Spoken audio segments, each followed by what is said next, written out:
Hello दोस्तों, आज हम बात करेंगे पीवीसी और जिप्सम सीलिंग के कंपैरिजन में। तो हम देखेंगे दोनों में कंपैरिजन क्या है, जिप्सम की सीलिंग और पीवीसी की। सबसे पहले बात आती है कॉस्ट की। कॉस्ट में तो जिप्सम बोर्ड सस्ता पड़ता है, तकरीबन 50 रुपये स्क्वायर फुट के करीब पड़ता है, और पीवीसी पड़ती है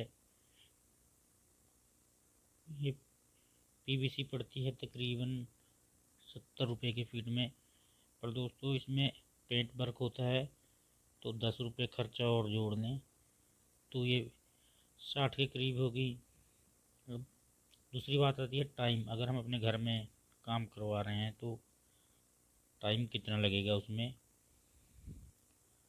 तो जो पीवीसी की सीलिंग है उसमें टाइम कम लगेगा।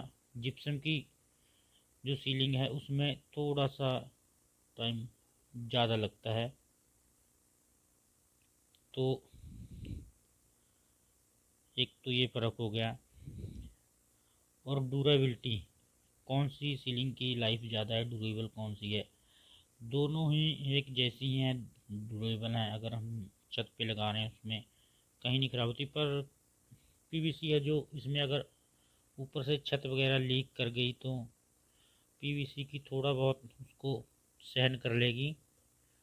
और जो जिप्सम बोर्ड की सीलिंग है वो ख़राब हो जाएगी। तीसरी बात आती है जो मेन बात होती है आजकल हमारे हीट कंट्रोल की। जैसे कि हमारे घरों में एसी होता है, तो एसी में अगर रूम हमारा ठंडा रहेगा तो लाइट की कंजम्पशन कम होगी, हमारा एसी कम चलेगा। तो जो पीवीसी है इसमें हीट कंट्रोल नहीं होती है बिल्कुल भी। अगर हमारी छत गर्म है तो ये गर्म हो जाएगी, उतनी ही गर्मी हमारे अंदर आएगी।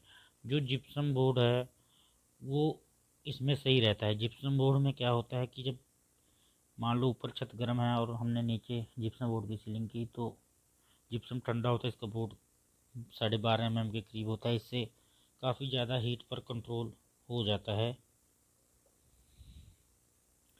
अब आती है लाइटिंग।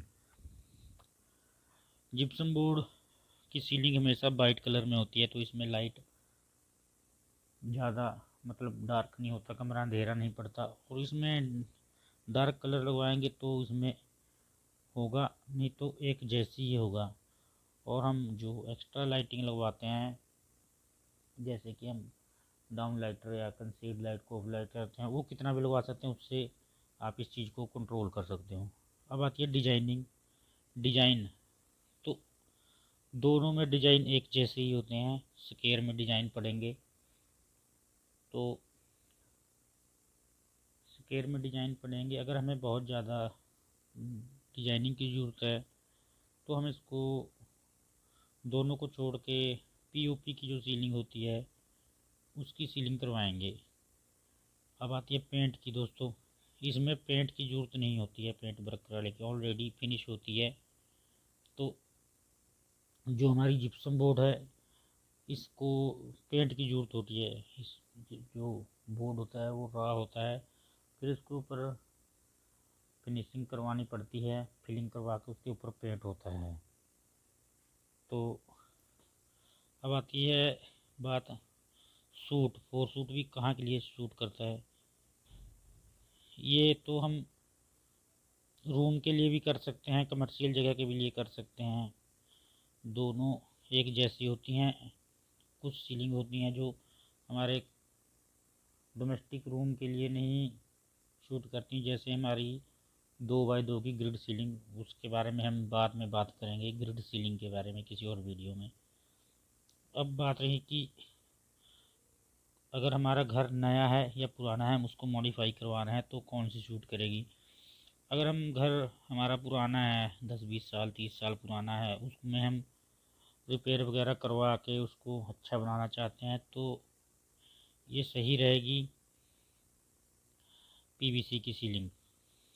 उसमें जिप्सम बोर्ड भी सही रहेगा हम अगर रिपेयर करना चाहते हैं। अगर हम घर हमने नवा बनाया है बिल्कुल आज के हिसाब से, तो आर्किटेक्ट से कंसल्टेंट लिया है, बिल्कुल सही किया हुआ है।